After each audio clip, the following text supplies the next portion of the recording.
So 3, 2, 1, go. Good morning. Good morning, everyone. Welcome back to another episode of our Sunday episode where we take Another episode of our Sunday episode. Another episode of our Sunday episode where we take a look at the comments that we've gotten over the week, and we try and answer some of them or respond to some of them here on this show. We will start right now. Get right into it. I'm ready. Go. Okay, so at 7966016 says, there's lots of inventory. Why engage with our sellers that are priced high? Just ignore them. Well, no. I get your point, but there's certain strategies. I'm assuming they're talking about obviously representing the buyer. Mm-hmm. Why engage? Just try to buy somebody who's priced market-wise correctly, we'll say. Mm-hmm. At some point, if somebody's serious about selling, and if they are too high, they're going to have to come down. Now, if I'm representing the buyer, I will try to engage that listing that's higher priced and try to get them to accept a lower offer at a more reasonable price. Because once they lower the price, then all other buyers see that lowered price, and now there's a potential for there to be competition with that. Mm-hmm. And many sellers psychologically are more comfortable negotiating a lower offer than changing their listing to a lower number, if it makes sense. That's the reality of it, though. That's the way we see it out there. So we will try to engage, but once you engage, sometimes they say, get out of here. They don't want to be, they don't want to deal with the lower offer. They still want to stick to their price. That's when we move on, but we keep an eye on it. We make phone calls every now and then. We try to stay. And if you could catch the seller just before they're ready to lower their price, they may accept your lower price before changing it on the MLS. That's the idea. Yeah, I think we're seeing that a lot, but also why engage with sellers that are priced high? We can't pick the houses our clients like either, right? True. He's priced too high. Don't like that house. Yeah, true. Exactly. So it kind of you kind of have to engage in order to find out if they're willing to move, and we've seen that quite a bit now, actually. So we're seeing a lot less homes selling under the list price. But okay, next question here. So Etched in Time 8047 says, great analysis, Santo. Other than size, how else are condos built for investors differently from any built for the end user? Size and layout are the main things, and it's not so much that the layout is specific for an investor, but how can they, because of the size, how can they get a bedroom and a kitchen in there? So, that layout will be affected. But also sometimes you'll see the quality. If you're buying to live in, you may opt for the upgraded appliances. You may pay for that. If it's an investor, just the standard appliances will work, or the standard upgrades that are there. Well, there are no real nice upgrades. Sometimes the builder will offer better floors and whatnot, better appliances, better floors, better cabinetry. There's different options that an investor will not opt for. Well, I think when you also look at the buildings, right, you'll see the end units are laid out really well. So the four corners of the building are usually laid out really well. But then once you start looking at the units within those, you can see over time, based on the age of the building, how they've gotten smaller and smaller and smaller. Yeah. So that's another way. But so next comment here is kind of related to that. It's a long one, so I'm going to skip a small part of it. But SDT1SDT says, great video. Thank you. I live in a condo that is owned by an investor. The condo is as bare bones as it gets. None of the bedrooms have overhead lights in them. The living room and den do not have overhead lights. There are 2 bathrooms, neither of which has a medicine cabinet. White plastic vertical blinds floor to ceiling in both rooms that have windows. When it comes time to sell this place, they are going to have a tough time unless they sell it to another investor who doesn't have a vested interest in making the place livable. I have never used one of the amenities in this place. In fact, I don't even know what the amenities they have here. Also, I'm seeing prices come down, but I'm not seeing prices come down, but I only started looking in the past couple of weeks. Did I miss something? Question mark. No, he's right. Doesn't have to be another investor buying. Those are few and far between right now, investors buying. But at the right price, the unit will sell. But it'll sell based on the lack of updates that it has. But there are some investors, though, once the tenant is out and they've decided that they're going to sell, some of them will touch it up and repaint and change the floors, and they already have it kind of in their mind and in their budget that when it's time to sell, they've got to change it. We just recently did a listing presentation for just that. The unit was rented for years and years and years. Tenants are out, they want to sell. They've changed the floors, changed the kitchen, repainted it, refreshed all the bathrooms, changed the toilets, but they've had this budgeted now. They knew they were going to do this like 5-10 years ago when they bought the unit. And so the second part of that was also, I'm not seeing prices come down, but I only started looking in the last couple of weeks. Did I miss something? If you've not seen prices come down, then you're probably also not seeing a lot of sales. So you haven't missed anything. If they're selling at the current prices, then those are the current prices. If they're not selling, the serious seller will start dropping their prices. And I think, when you look at the weekly data that we produce here, you're not necessarily seeing... It's not an aggressive price drop. You're seeing inventory accumulating, months of inventory going up. So there's pressures. Something's got to change. So I guess. Okay, so this next question here comes from EFMVII, and they say, I wonder if amenity rooms can be turned into and sold as larger units that pay fees, thus lowering everyone else's fee burden. As for the units nobody wants, some end users may be in a good enough financial position to buy up a neighboring unit and make a larger space. That's come up before. Buy up a neighboring unit, tear down the wall in between. But I think I saw the engineering behind that. I don't know. It's a little bit scary. Well, they're paper thin now. You can just knock the wall down. I don't know. And prices, for that to make sense, prices have to come way down. Because you're buying a 600 square foot unit for $700,000-800,000. You're going to buy the next one, another $700,000 or $800,000. Plus all the work. Plus all, and it's a ton of work because you got to gut both of them because you're not going to have two kitchens, right? You got to gut it all and redo it. If it's even engineering-wise possible to do, you're looking at 1,200 square feet, about $2 million when everything is said and done. At the current prices, it kind of doesn't make sense to do that. But we have seen actually some some of the more luxury buildings, we'll say, where they bought one floor, second floor, connected them. Yes. Those are some interesting conversions. So rare, but it does exist.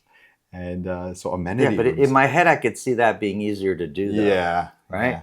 You're instead of removing a wall that's supporting, you're building stairs going up. Interesting. We'll see if something comes of that, because that does sound like an interesting idea, especially the amenity rooms. Can you imagine that being widespread, that this just becomes a thing?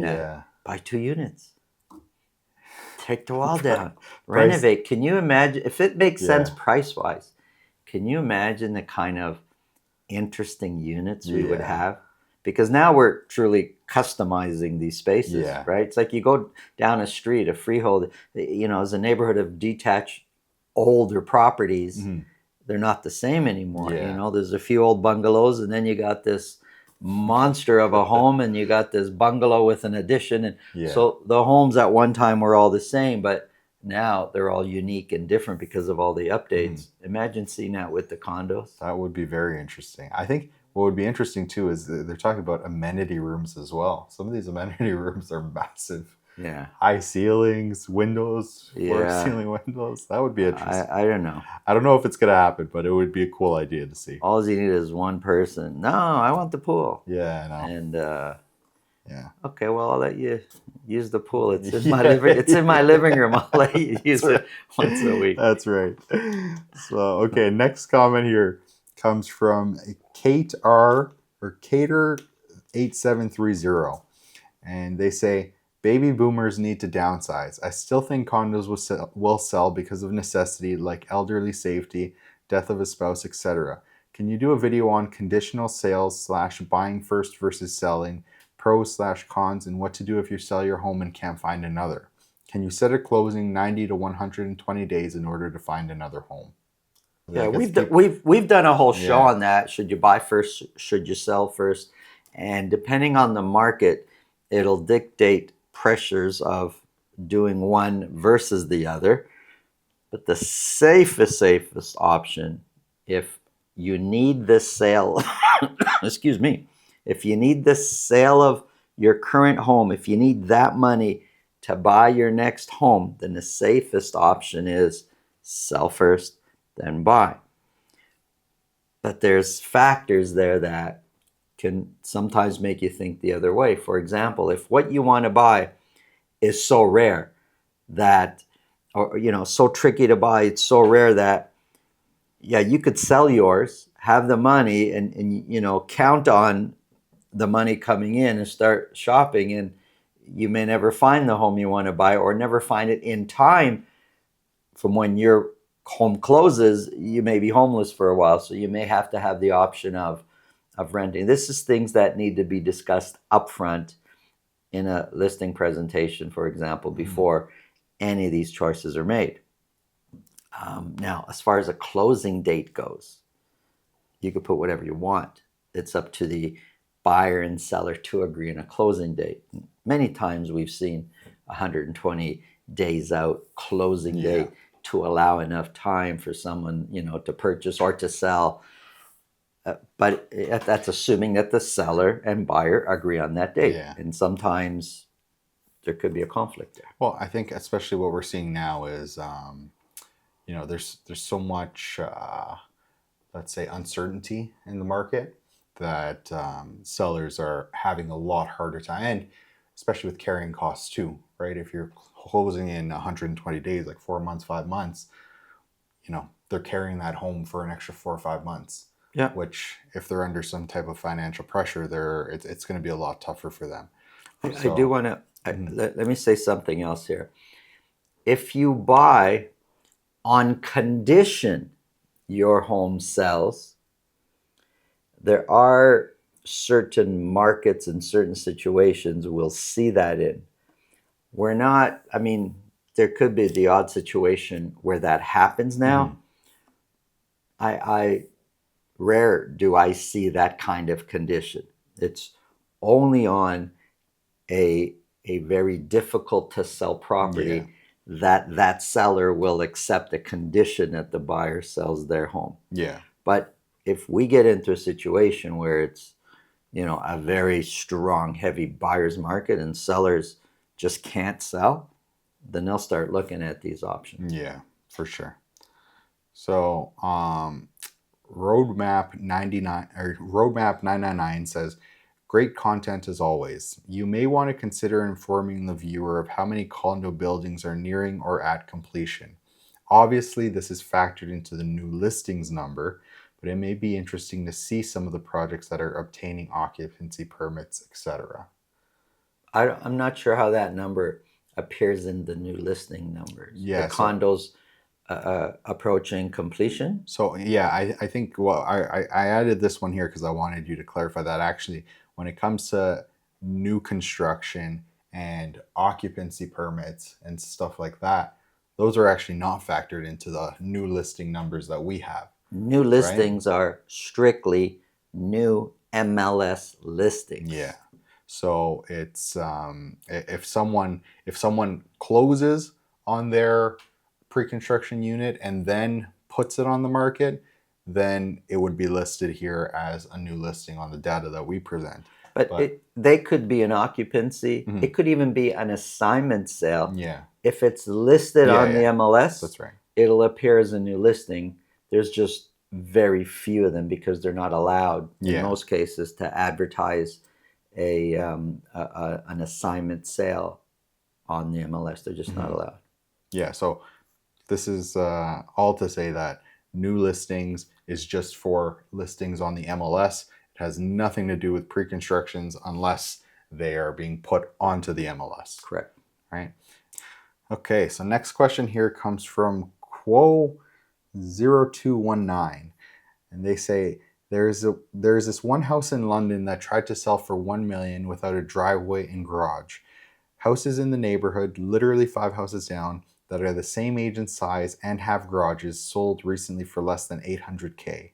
The seller is going on no other information aside from the fact that they paid for the house at the height of the bubble for 870 and think they deserve the 15% return on the purchase. They did an open house and not a single person showed up. Which dumb realtor takes on clients like this? Lots will. Lots of realtors will take on that client. Lots of realtors will list properties that they'll never sell at that price. And in most cases, they'll do it because they get the advertising. Their sign is on the front lawn. And because they know at some point, the seller will reach the realization that their price isn't working and will come down in price. And people in general will just, like sellers in general, instead of saying, you know what, this price isn't working, I'm changing my realtor and going to put it at a better price, they'll just use the same realtor and drop their price. That's what they're banking on, the realtors. And so next comment here comes from XX Rude Boy XX1363. And Rude Boy says, how could it be proved in court that he knew about the flooding? So buyer buys a property, there's flooding, and he's taking the previous homeowner, the seller, to court because he sold him a property that had flooding and it wasn't disclosed. Most cases, you know how people find out? Buyers find out that the seller knew. They talk to their neighbors. There's a flood. Something happens in the house. The new homeowner, he's made friends with the neighbors. And he's like, man, my basement flooded. And the neighbor says, oh yeah, happens every year. It's like, what do you mean it happens every year? Yeah, I helped them fix it. Well, you didn't fix it or whatever. But in most cases, they find out because their neighbors tell them what happens in the house, You've moved in, people have moved into homes before, and the neighbor says, oh, thank God you guys are here. Those guys used to have cops here every weekend, It's like, well, what do you mean? The neighbors will tell you everything. Yeah, that's usually the case. The neighbors know exactly what's going on. Okay, so next comment here comes from Canada Hoddle 5941. And Canada Hoddle asks, what kind of watch are you wearing? What kind of watch am I wearing? You got a couple likes on that comment too. So. Right now, it's a don't say it. It's a hair past the freckle. That's the time my watch is telling me right now. Oh my God. I guess you're talking about on my regular shows. Yeah. I'm more casual doing this show, but on my regular shows, I'm dressed up more to work. Though they want to know what kind of watch. Yeah. It's a watch I bought 22, 23 years ago in a country in West Africa called Ivory Coast, Côte d'Ivoire, for the French-speaking people out there. It's a, how do I pronounce it? Raymond Wheel. Raymond Wheel. That's the kind of watch I wear. Why do they want to know what kind of watch I wear? I don't know. Some people are interested.